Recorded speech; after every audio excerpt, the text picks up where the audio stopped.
होली के इस पावन अवसर पर आप सभी का हार्दिक स्वागत है हमारे चैनल पौराणिक ज्ञान में। भक्तों 13 मार्च 2025 यानी कि होली का दहन के दिन अगर आप इस दिन मेरे द्वारा बताए गए वृक्ष की जड़ में दूध चढ़ा देते हैं तो आपको रातों रात अमीर बनने से कोई नहीं रोक सकता है। रातों रात आपके पास इतना पैसा आएगा कि कोई यकीन नहीं कर पाएगा। मैं आपको वीडियो में बताऊंगा कि आपको कौन से वृक्ष की जड़ में दूध चढ़ाना है, कितने बजे चढ़ाना है, कौन दूध चढ़ा सकता है, कौन नहीं चढ़ा सकता है। यह सब जानकारी मैं आपको आगे वीडियो में दूंगा, इसलिए आप वीडियो को पूरा देखिए, बीच में छोड़कर मत जाइए क्योंकि अधूरा ज्ञान कभी भी काम नहीं आता है। ऐसे दिन जो भी उपाय करता है वह कभी भी खाली नहीं जाता है, उसको उसका फल जरूर मिलता है। इसीलिए आप इस दिन का मौका हाथ से मत जाने दीजिए और मेरे द्वारा बताए गए उपाय को करने की कोशिश कीजिए।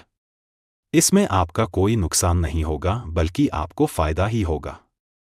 इस दिन लाखों करोड़ों तांत्रिक भी अपने तंत्रिकियों को अलग अलग प्रकार से सिद्ध करते हैं, क्योंकि इस दिन कर गया उपाय कोई सा भी हो वह कभी भी सफल नहीं होता है, उसका हमें लाभ जरूर होता है।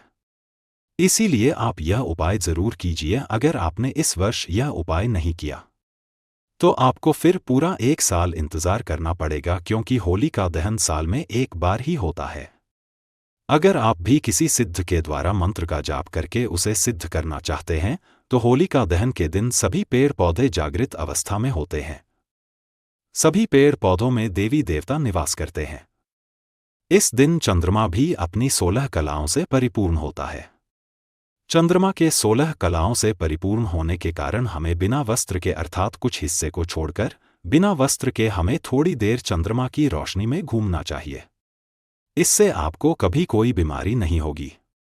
अगर आपके शरीर में कोई बीमारी है तो भी वह चंद्रमा की शीतल रोशनी से दूर हो जाएगी और आप हमेशा स्वस्थ रहेंगे। हर पेड़ पौधे का अपना अलग महत्व होता है। जैसे कि पीपल का वृक्ष भगवान विष्णु और माता लक्ष्मी को समर्पित होता है, मदार का वृक्ष गणेश जी को समर्पित होता है।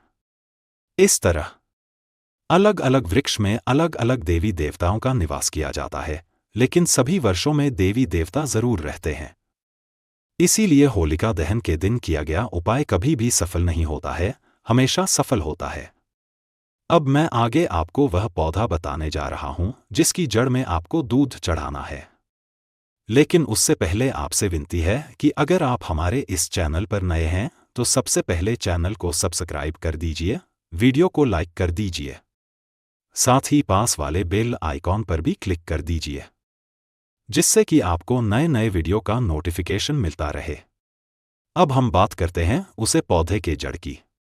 आपको उसे पौधे की जड़ में कितने बजे दूध डालना है, इस वीडियो में बताई गई छोटी सी जानकारी आपकी किस्मत को चमक कर रख देगी। इसीलिए आप वीडियो को हो सके तो पूरा देखें और उपाय अगर आपको एक बार में समझ नहीं आए तो आप वीडियो को दोबारा देख सकते हैं या फिर कहीं पर नोट कर सकते हैं कि आपको कहाँ क्या कितने बजे करना है, और आपको यह उपाय करते हैं तुरंत उसका परिणाम देखने को मिल जाएगा। मैं आपको 4 पौधों के बारे में बताऊंगा। सबसे पहले हम बात करते हैं नीम के पेड़ की। नीम के पेड़ को देवी दुर्गा के समान माना जाता है। नीम का पेड़ जो होता है वह कई सारे बीमारियों में औषधि के रूप में काम में आता है। अगर हमारे शरीर में कहीं चोट लग गई है या बहुत पुराना घाव है तो इसका पेस्ट लगाने से वह घाव धीरे धीरे भरने लग जाता है, वह थोड़े समय में पूरा ही गायब हो जाता है। इसमें बहुत सारी देवी शक्ति पाई जाती है। जितनी भी देवी शक्तियां होती है वह सब नाम के पेड़ में पाई जाती है।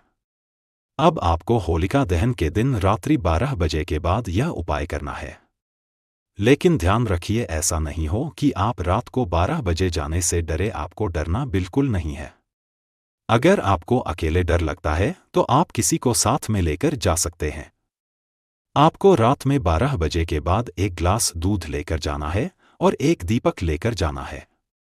लेकिन नीम का पेड़ जहां सुनसान जगह में हो वहां पर जाइए, जहां कोई आता जाता ना हो, क्योंकि लोग देखकर कुछ भी सोच सकते हैं।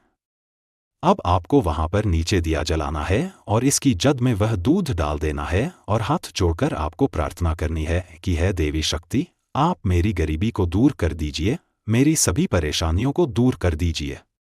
मेरी सारी मनोकामना पूरी कर दीजिए। आपको अपनी मनोकामना कहानी है कि यह मेरे मनोकामना पूरी कर दीजिए। हमारे घर में सुख शांति बनी रहे। इस तरह आपको पूरी श्रद्धा से सच्चे मन से प्रार्थना करनी है और आप नीम के वृक्ष से कहिए कि मैं जिस भी उद्देश्य से आपके जड़ में दूध डालने आया हूं वह मेरा काम पूरा हो जाए। इस तरह आपको प्रार्थना करनी है। इस तरह आपको प्रार्थना करनी है। अब मैं आपको दूसरा पौधा बताता हूं, वह है बेल का पौधा। हमारे प्राणों में बेल के पौधे को माता पार्वती के समान बताया गया है, अर्थात कहा गया है कि इसमें माता पार्वती का निवास होता है। और इसके लिए एक कथा भी कही गई है कि जब माता लक्ष्मी को एक शराबी के कारण बेल का वृक्ष बनना पड़ा, इसी कारण यह कोई साधारण पौधा नहीं है। माता पार्वती और माता लक्ष्मी के समान माना गया है। बेल के पौधे पर ब्रह्मा, विष्णु, महेश का निवास माना जाता है। बेल की जड़ में ब्रह्मा जी का स्थान है। संसार में जितने भी तीर्थ स्थान है वह सब बेल के पौधे की जड़ में माने जाते हैं। इसके बीच वाले हिस्से में भगवान विष्णु और जो सबसे ऊपर का हिस्सा है उसमें भगवान शंकर का निवास माना जाता है और इसके पत्तों में माता लक्ष्मी माता पार्वती का निवास माना जाता है। अब मैं आपको एक बहुत ही खास जानकारी बता देता हूं कि जब भगवान शंकर ने समुद्र मंथन के दौरान विष पिया था तब बेल के पत्ते भगवान शंकर को खिलाएंगे, क्योंकि भगवान शंकर विष पीने के कारण बहुत ज्यादा परेशानी का अनुभव कर रहे थे। तब सबने सोचा कि इन्हें कौन सही कर सकता है। तब माता पार्वती ने बेल के पत्ते भगवान शंकर को खिलाए, जिससे उन्हें राहत मिली। इस कारण यह बहुत ही खास पौधा माना जाता है। अगर आप भी होली के दिन अपने परेशानियों से छुटकारा पाना चाहते हैं, अपनी बीमारी से छुटकारा ना पाना चाहते हैं, तो शाम को 7 बजे ध्यान रखिए। शाम 7 बजे आपको बेल वृक्ष के पास जाना है और वहां पर एक घी का दिया जलाना है और आपको 1 गिलास कच्चा दूध लेकर जाना है और उसकी जड़ में कच्चा दूध डाल देना है। आपको गाय का दूध ही लेकर जाना है। ऐसा नहीं कि आप भैंस का या फिर जो भी दोस्त मिलेगा लेकर चले गए। एकदम ताजा गाय का दूध ही लेकर जाना है। पैकेट का दूध बिल्कुल भी मत लेकर जाइए। आपको एकदम ताजा दूध ही लेकर जाना है और घी का दिया जलाने के लिए भी शुद्ध देसी घी लेकर जाना है।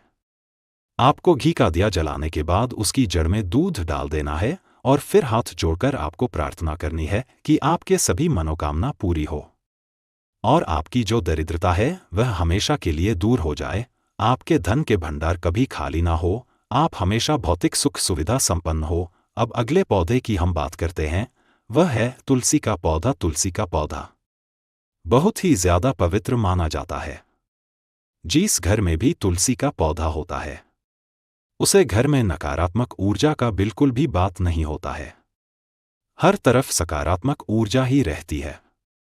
जैसे जैसे तुलसी का पौधा बढ़ता है वैसे वैसे उसे घर का है सदस्य तरक्की करता चला जाता है।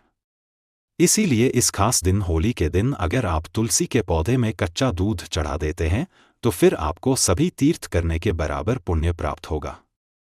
आपको सबसे पहले एक नारियल लेना है और तुलसी माता के साथ परिक्रमा करनी है। फिर वह नारियल तुलसी माता को अर्पित कर दीजिए। फिर एक घी का दिया जलाइए और उसके बाद आपको 1 गिलास कच्चा दूध उसके जड़ में अर्पित करना है। अगर आपने इस दिन तुलसी माता की जड़ में दूध को अर्पित कर दिया, दूध को डाल दिया, तो फिर आपको बहुत ही ज्यादा पुण्य की प्राप्ति होगी। आपके सारे पाप दूर हो जाएंगे।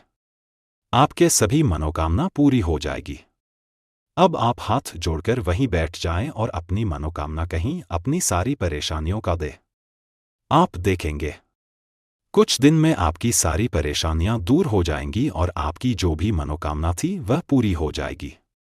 अब लास्ट पौधा मैं आपको बताता हूं, वह है मदार का पौधा। मदार का पौधा शनि से संबंधित माना जाता है। इस पर शनि देव का वास माना जाता है। कुबेर महाराज का भी इस पर वास मनाया जाता है। इसीलिए अगर आप इस दिन इसकी जड़ में दूध चढ़ा देते हैं तो फिर कुबेर यानी कि आपका धन के भंडार कभी खाली नहीं होंगे और संसार में जितनी भी देवी शक्तियां होती है वह सभी इसमें निवास करती है। खासकर जो सफेद रंग के मदार का वृक्ष होता है, उसे पर सभी देवी देवताओं का निवास माना जाता है। साक्षात गणेश जी वहां पर होली के दिन निवास करते हैं। इसीलिए आपको होली के दिन रात को 8 बजे से पूर्व यानी कि सूर्यास्त होते ही आपको सफेद मदार के पौधे में कच्चा दूध डालना है और अपने मनोकामना को बोलते हुए प्रार्थना करनी है कि जल्दी से आपकी मनोकामना पूरी हो जाए, और अपनी मनोकामना बोलते हुए ही आपको वहां पर कच्चा दूध डालना है। आप देखेंगे कि आपकी सारी परेशानियां दूर हो गई और जो भी आपकी मनोकामना थी वह पूरी हो गई। जो आपका गुप्त धन है, आपको उसका पता भी नहीं है, वह भी आपको कहीं ना कहीं से प्राप्त हो जाएगा। इसीलिए आप ऐसा मौका हाथ से मत जाने दीजिए, क्योंकि यह मौका बार बार नहीं मिलता है, साल में एक बार आता है। फिर आपके पूरे 1 साल इसका इंतजार करना पड़ेगा। लेकिन आपको यह सब उपाय करने में कुछ सावधानियां रखनी होगी, कुछ बातों का खास ध्यान रखना होगा। यह सब उपाय सिर्फ पुरुष ही कर सकते हैं, महिलाओं को यह उपाय नहीं करने हैं। और आप जो भी उपाय करें पूरी श्रद्धा से, वह सच्चे मन से कीजिए, वह उपाय जरूर सफल होगा, आपको उसमें कामयाबी मिलेंगे, आपकी हर मनोकामना पूरी होगी, सारी समस्या, दुष्कष्ट, पाप सब दूर हो जाएंगे। इस तरह मैंने आपको इस वीडियो में जो भी 4 पेड़ पौधे बताए हैं, हम में से आप किसी भी एक पेड़ का उपाय जरूर कीजिए। और फिर भी कुछ समझ नहीं आया हो तो आप मुझे कमेंट बॉक्स में कमेंट करके पूछ सकते हैं, या फिर वीडियो को एक बार फिर से देखकर अच्छे से समझकर ही आपको उपाय करना है। कौन से पेड़ का उपाय कितने बजे करना है, यह सब बातें आपको ध्यान में रखनी है। आप वीडियो देखते समय ये सब कहीं नोट भी कर सकते हैं। इसीलिए यह 13 मार्च 2025 को जो होलिका दहन होने जा रहा है, इतने खास मौके को आप अपने हाथ से मत जाने दीजिए। आशा करता हूं आपको मेरी वीडियो पसंद आई होगी। और मेरा नए नए उपाय बताने का मकसद ही यही रहता है कि आपकी जो रोजमर्रा की समस्याएं हैं वह दूर हो सके और आपकी सभी मनोकामनाएं पूरी हो सके। एक बार फिर से आपसे विनती है कि अगर आप हमारे इस लक्ष्मी दर्शन चैनल पर नए हैं तो सबसे पहले चैनल को सब्सक्राइब कर दीजिए, वीडियो को लाइक कर दीजिए। और अगर आप सच में माता लक्ष्मी की कृपा प्राप्त करना चाहते हैं तो पूरे सच्चे मन से कमेंट बॉक्स में जय मां लक्ष्मी जरूर लिखिए।